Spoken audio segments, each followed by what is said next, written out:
What's up, everybody? Welcome back. I'm Abe. This is EVE Online, and we're talking about hauling for profit. Now, I just want to preface this and I guess most of these videos by saying that this is not something I do on a regular basis, so I'm just applying my own experience in the game and what logic I would apply to the situation if I wanted to get into it.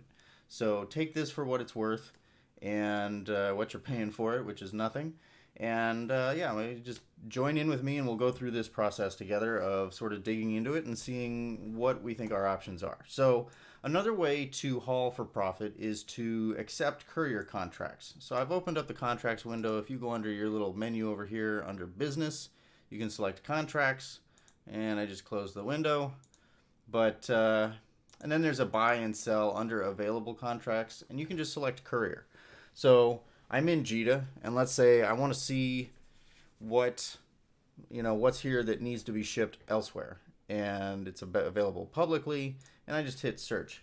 I don't have any limitations on volume, collateral, reward, or anything like that. We'll get to that in a second. So without even worrying about whether people are trying to screw you or not,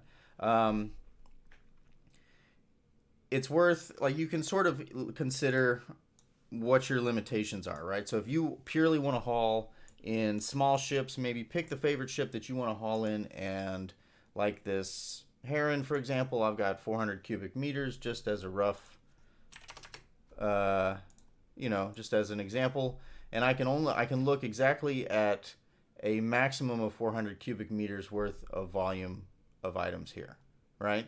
So another limiting factor that you might have may be how much money you have. So let's say you've got, I don't know, 100 million ISK.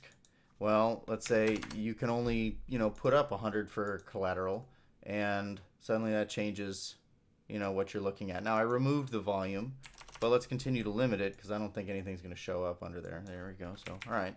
So okay, so how do you, maybe this isn't, maybe you don't want to fly this ship. Maybe you want to pick one of those T1 haulers that were referenced in the first video. And you can see, let's see, where are they? Here we are. So I'm Caldari, so I just grabbed this just because.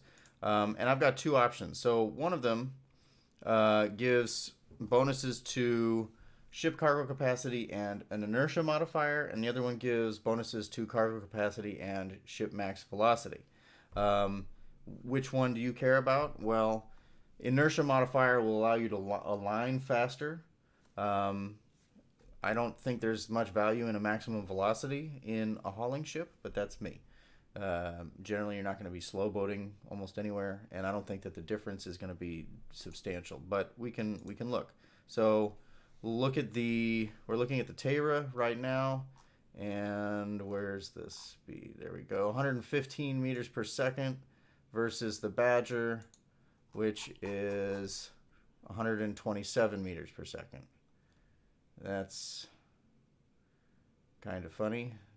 The one with the inertia modifier is the faster one. But I would guess that that's more related to my skill. Yes, I know. I can't train this character anymore. Caldari Industrial 1. Yeah, so you can see I've been training into Galente Industrial, but anyway, so that's one option, or one criteria that sets them apart. And the warp speed, the Teyra is at 3 AU per second. The Badger is at 4.5, so 50% faster in warp. But what you maybe only care about is the capacity.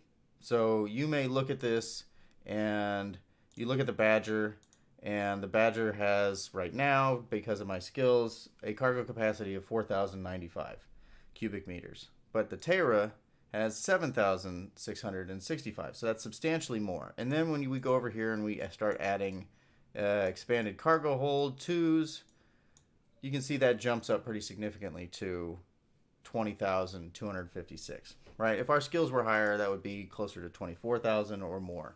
So pick and choose what ship you want to manage, and you can filter based on how much money you have and are willing to put down, how much volume you can ship based on the ship that you have.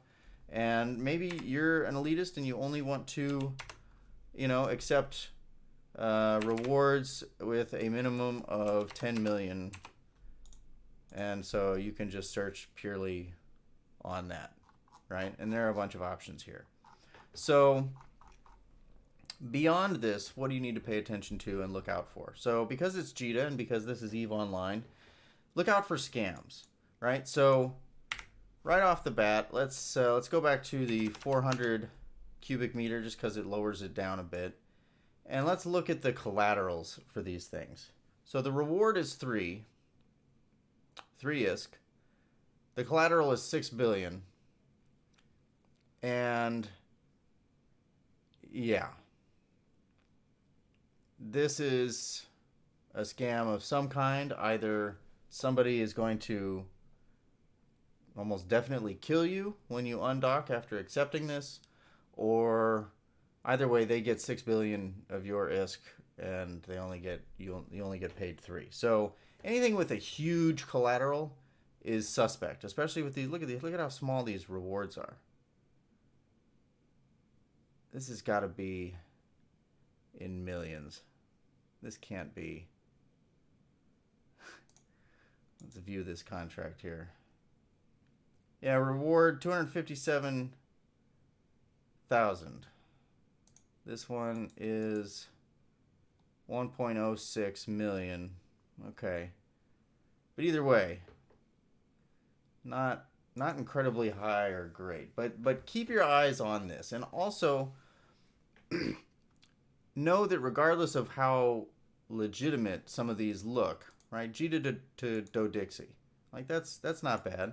It's only 3 cubic meters. You have to complete it in 1 day upon accepting it, and you'll get paid 790K to ship, and you end up having to pay 450 million in collateral. So there are a lot of scams that people run where they know when you accept their contract, they know where you're picking up, like where you're leaving from, they know where you're going, and they know your likely routes, and they can easily camp you and suicide gank you. And if they do that, they get to keep the collateral and you get nothing. So it's a quick and easy way to make money off of you. So things to look out for. Maybe another way to do it is you just, you're going to be going to JITA, and you might as well make a little bit money on your way there, right? I've got my Heron. Let's see. Current region. Is anybody? All right. So this person has 10 cubic meters in Ueman. They're going to pay what looks like 100,000 ISK, and they only demand 4,500 in collateral.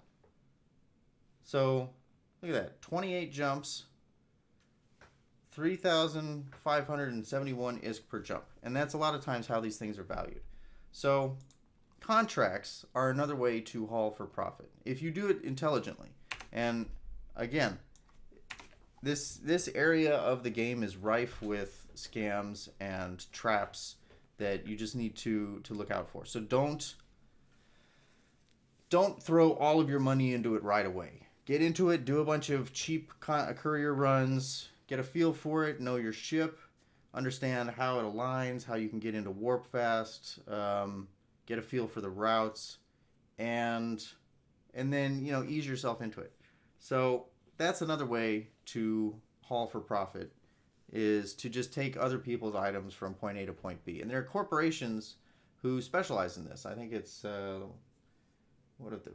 It's like one of my old alliances had a green light logistics.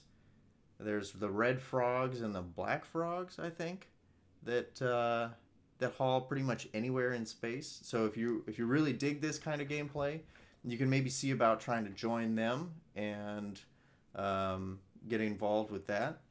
And then those are my thoughts at the moment. So contracts, courier contracts, and if you're able to combine a bunch of contracts along a singular route, or combine a few contracts with, you're going to JITA anyway because you bought 100 skill books that you're going to go and mark up at the market.